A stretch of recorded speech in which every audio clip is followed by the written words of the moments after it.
Utah lawmakers and business leaders may have just met their biggest nightmare. He comes with an army.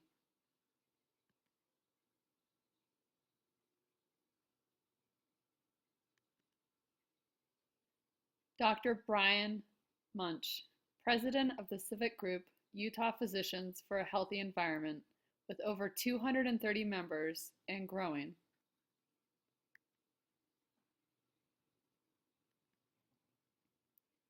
Utah anesthesiologist and activist, age 63. Background: undergraduate degree, University of Utah School of Medicine, 1977. Internship, LDS Hospital, 1978. Residency and fellowship, Massachusetts General Hospital, 1981. Board certified in anesthesiology, 1983. Source: healthgrades.com.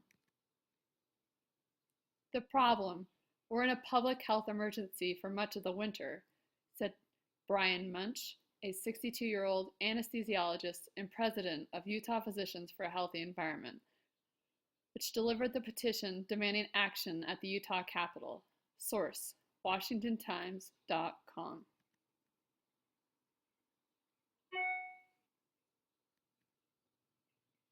The issue: we feel the technology is currently available to make Utah a healthier and cleaner place. We are striving to convince our local business and government leaders that the health of all Utahns should come first. Source: uphe.org.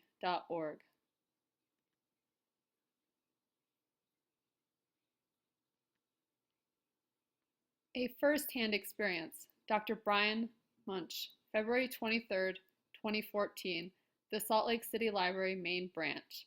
In the presentation, Breaking Bad.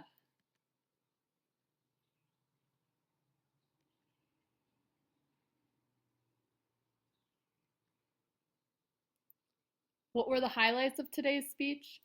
Not all pollution is created equal. One example is wood smoke.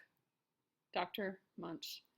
Wood smoke is one of the most toxic sources of pollution and carries with it 12 times the cancer risk of cigarette smoke. The free radicals in wood smoke are active 40 times longer than those found in tobacco smoke. This free radical damage from air pollution causes inflammation, the main issue for all health effects of air pollution. How can we help ourselves? Eat chocolate. Yes, Dr. Moench is an advocate for chocolate consumption. Go ahead and eat your heart out. He even believes that if it's not dark chocolate, it's still good.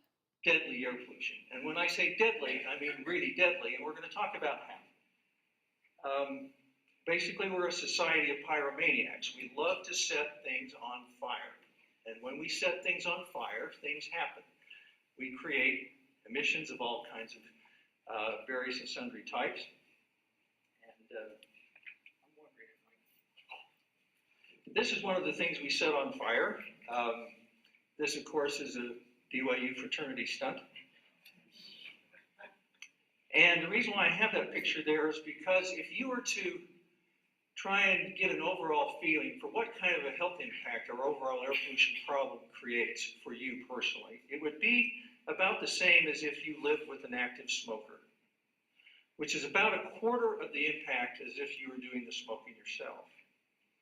So I use that analogy not just because it has some sort of scientific basis, but because it also has obviously some emotional tether to it, as it should, so that people understand this is really a health problem. And it's to the extent that it's affecting an awful lot of people, children, babies, developing fetuses and so forth, it not only is a scientific, a moral, or excuse me, a health problem, it's also a moral problem. We're going to talk more about that in a minute. If you are not yet familiar with the work of Dr. Brian Moench, chances are, if you stay in Utah, you will become familiar with this man and his mission.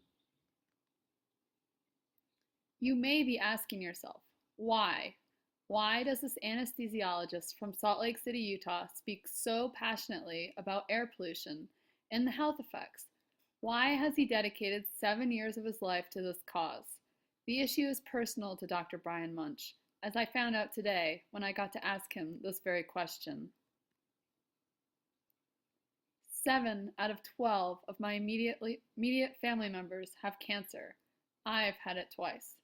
Dr. Brian Moench got choked up and broke down into tears, citing it was one of his daughter's battles with cancer that made this issue personal to him. That was the catalyst for his work as an advocate. Utah's Clean Air Rally, January 25th, 2014, at the Utah Capitol Building. Dr. Moench is the voice for change for the 5,000 Utahns who attended this historic event.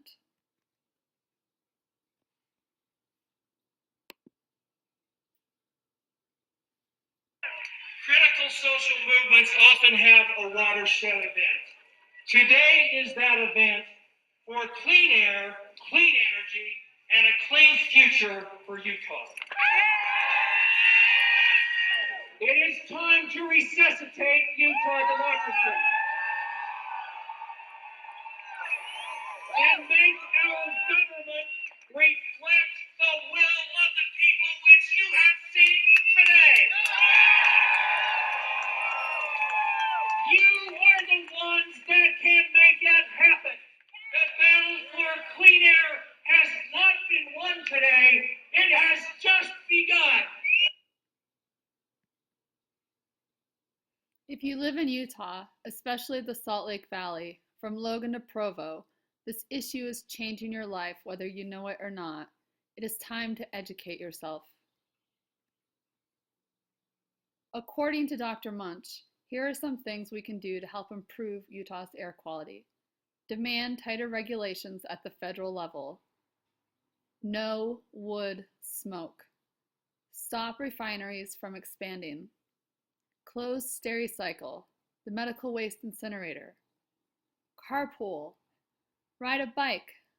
Consider the statement, "This is the place," and change your attitude to save, "This is the place."